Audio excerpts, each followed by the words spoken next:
சிம்பிளிஃபிகேஷன்ல அடுத்த சம் பார்க்கலாம். இந்த சம் ப்ரீவியஸா ஆர்ஆர்பி என்டிபிசி எக்ஸாம்ல கேட்டிருக்காங்க. சோ அதுக்கு முன்னாடி இந்த வீடியோ லைக் பண்ணிட்டு நம்ம சேனலை சப்ஸ்கிரைப் பண்ணாதீங்க. சப்ஸ்கிரைப் பண்ணி நம்ம சேனலை ஃபாலோ பண்ணிக்கோங்க. Find the value of n 2 power minus 7 into 2 power 3n plus 4 is equal to 2 power 11 divided by 2 power 5.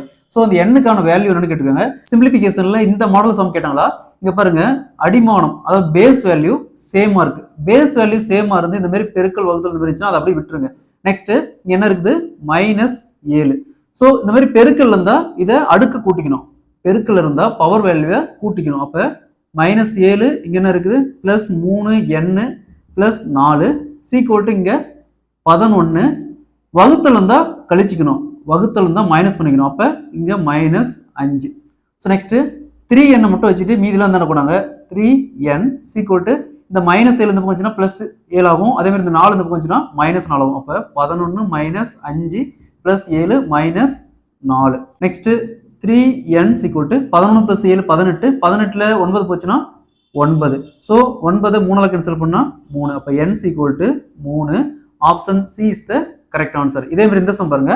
Find the value of x 4 power 5 வகுத்தல் 4 power 4 into 4 power 2 into 16 power 2 is equal to 4 power x எனில் x இன் மதிப்பு என்ன கேக்குறாங்க. இதே மாதிரி இந்த சம்ம solve பண்ணிக்கிற ஆன்சரை கமெண்ட்ல போடுங்க.